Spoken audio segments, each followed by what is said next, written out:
All right, what's going on, guys? So, just last night, Halo Infinite released their actual official roadmap and statement for what exactly we're getting in Season 2, which has a lot of really good news, but also some kind of bad and disappointing news. Now, a lot has happened over the past couple weeks since I last made a Halo video.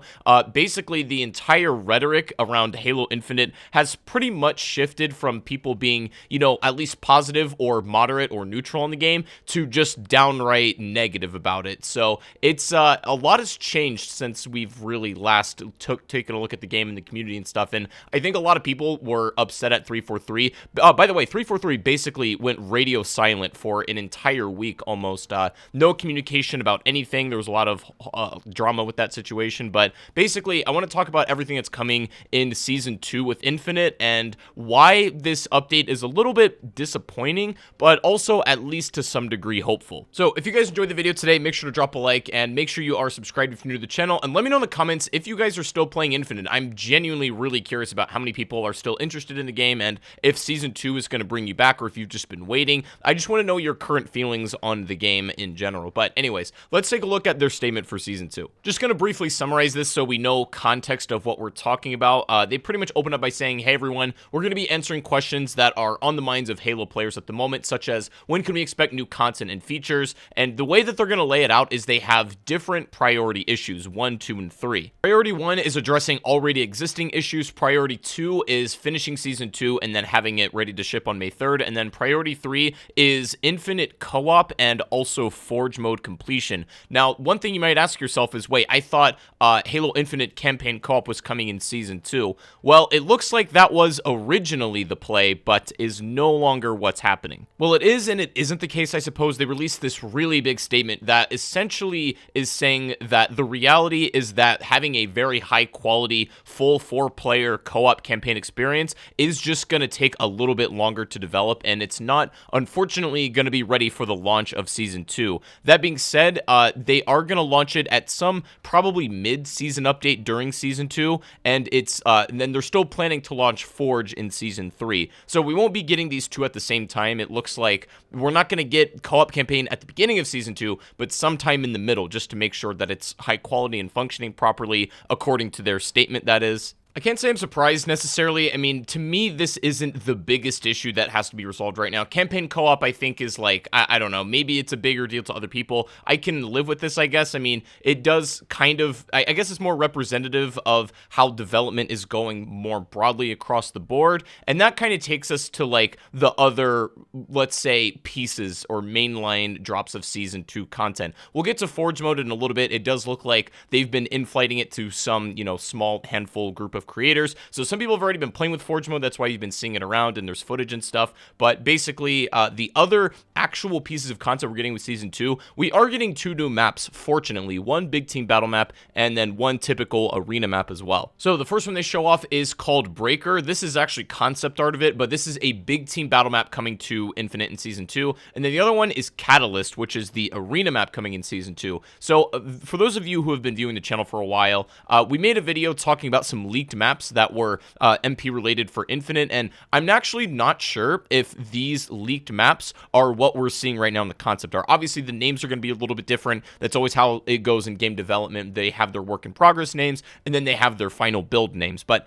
I'm not sure if the leaked maps that we allegedly saw in that video are what these are representative of. But I guess it is technically 2 new maps. Is that enough to be like a worthy drop for Season 2 of Infinite and waiting this many days in between seasons? That's really up for debate. I don't know. I do think to some degree it is slightly disappointing to only have one extra big team battle map and one arena map. And, generally I don't like to just sit and complain about not having enough content in video games, but just based on how long the wait in between these seasons are and like how often content updates for Infinite and how strong of a start they had, it does feel like they've lost a lot of steam in that regard. I will say this though, I have absolutely no doubt that the maps are going going to be fun. They're going to be well balanced and polished. Like they're Halo maps for a reason, and to some degree they take a little bit more time to make sure not only that they're functional, but that they play well in game. And I'm sure that's a lot of what the development time goes into. That being said, I completely sympathize with the Halo community that at this point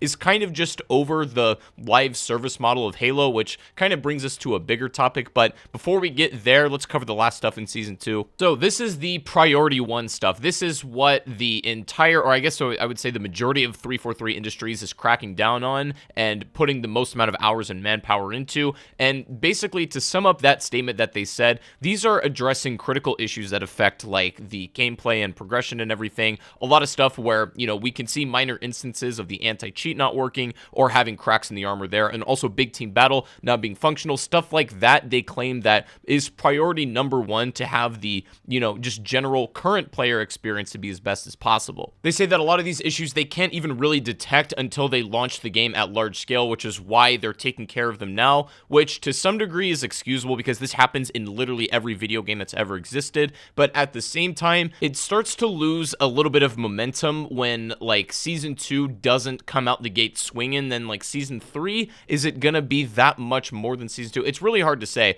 And this kind of goes to the more broad element of should Halo even work as a live service game. So the thing is as well, we're not getting any new guns with Season 2 apparently, or at least I would figure they would have mentioned it in this roadmap if that were the case. Obviously, there is the possibility that they do drop something like that, but in terms of like other game modes and events and stuff, we do have those coming with Season 2. Obviously, they didn't put those in the roadmap, but they're going to be there. But in terms of like other playable stuff that's introduced in the sandbox, like new weapons or even equipment, whatnot, I don't think, to my knowledge, that there's anything else coming new, which in my opinion is probably the most disappointing aspect of that. It's really difficult to precisely separate the like extremely negative criticism that's sort of baseless and blind against Halo Infinite away from the actual valid criticism that is genuinely put forward so that the game could be better. And I do think that this is like, I guess, a start of a roadmap of where they could do to bring the game going forward in the future. But I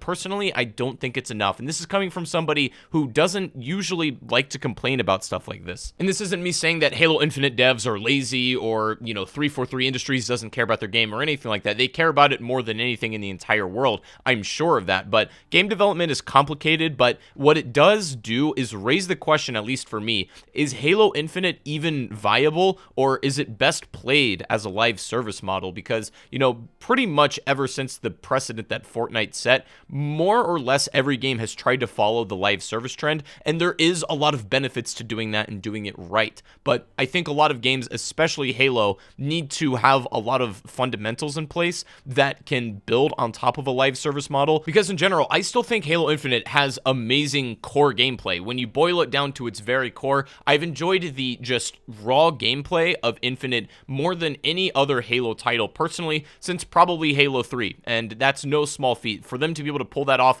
not only for myself, but I know a lot of people feel that similar sentiment. That's, very difficult to do, and you have to give them props for that. But I'm starting to question whether Halo, or even some games more broadly, should exist as a live service model, because Halo right now doesn't seem to be handling that as well as it could be. So we are getting a few really good new things for Season 2, don't get me wrong, but it is, a slight downer, or it's a little bit of a bummer that campaign co-op will not be launching with Season 2. It'll be sometime mid-Season 2, and then we're getting 2 new maps, one big team battle and one MP. No new guns as far as I'm aware, and obviously we're going to have like our own new services and also playlist updates, stuff like that. But other than that, there really isn't too much else to my knowledge about Season 2 right now, and I guess we're going to have to wait until Season 3 for anything new and anything major. And that's, not going to be as long of the gap between Season 1 and 2, but it's still going to be some degree of, it's a reasonable time. So at the end of the day, I guess it's good to have some real communication, and now we do know in general what we're getting for Season 2, but is the question that I want to ask you guys is that enough to bring you back playing the game if you've stopped playing, or if you are still currently playing,